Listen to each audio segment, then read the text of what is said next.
Patok para sa mga naghahanap ng nostalgia ang mga litratong kuha ng isang photographer mula sa Pasig City. Ang gamit niya rito, box camera na inspired noong early 1900s. Para bigyan ng mukha ang balita, Mobile Journal Ivan Tarinque. Simple lang na kahon kung titignan. Pero isa palang camera. Ito ang camera box ng photographer na si Jovel Lorenzo. Ang mga litratong likha nito ay talagang agaw pansin dahil sa nostalgic at authentic retro vibes na hatid nito.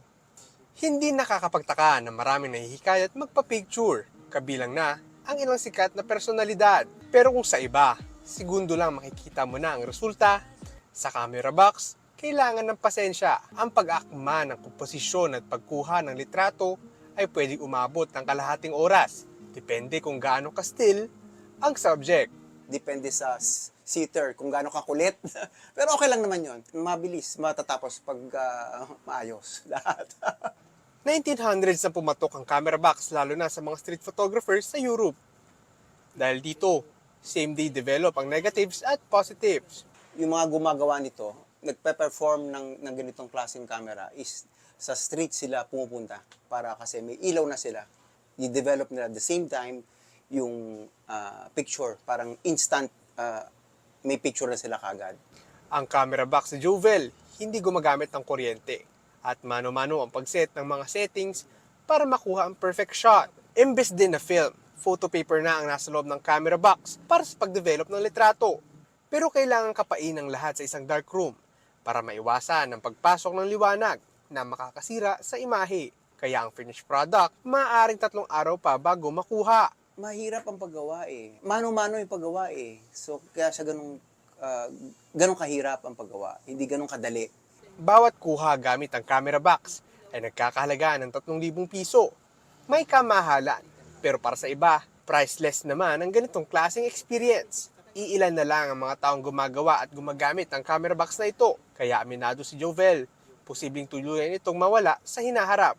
Masyadong madali yung nakikita mo na, tas hindi mo yung discipline ng paggawa, hindi mo na nararanasan, which is dapat nadadaanan mo or napapractice mo palagi yung disiplina. Pinatunayan ni Sir Jovel kahit anong advancement sa teknolohiya, wala pa rin talagang tatalo sa nostalgia. Mobile Journal, Ivan Tarinque po, hatid ang muka ng balita. Pag-usapan pa natin ang nostalgic camera box ni Jovel kasama si Mobile Journal Ivan Tarinque. Ivan, paano mo natunton si Jovel? Matagal na ba siyang photographer? Actually, Pops J, matagal na siyang photographer. More than 20 years na siyang photographer. No? Okay. So, nagsimula siya sa film Okay. photography, tapos nag-digital. Oo. Pero... Balik film. Balik film, no? Oo. Actually, ito, Pops J, itong camera box na to, hindi talaga film yung gamit dito. Isang Okay. photo paper. Photo paper. So, Oo. doon na nagkakaroon ng emulsion, doon na nakaka-capture yung image, no? Oo. Matapos siya banlawan doon sa mga iba't ibang chemicals para doon nga lumabas yung litrato, Pops J. Ano raw ba ang rason bakit retro pictures ang kanyang napiling pagtuunan ng pansin? Actually, Pops J, ang namimili... May malaking demand ba sa ganyan? Actually, Pops J, sa ngayon kasi kukunti na lang yung mga taong gumagamit ng ganito, no? Pero ngayon, in the recent years, Oo. Pops J, dumadami na naman yung nag-film photography. Dahil may demand. May Malaki. demand, nagkakaroon na, yun nga, Pops J, no? Yung hanap kasi ng ibang tao ngayon is yung nostalgic film. No? Na sa film mo lang makukuha. Eh, hindi ba kaya ng cellphone natin yun? Parang kaya naman.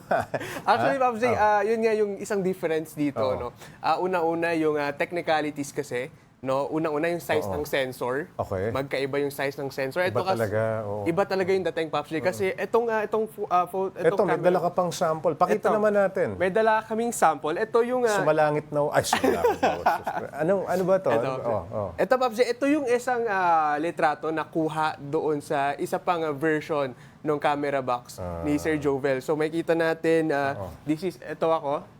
Oh, ikaw ba yan? Ako to, mukhang hindi lang. Mukhang hindi lang. Pero usually yung mga litrato na po-produce kasi nung camera box na to is black and white lang. No?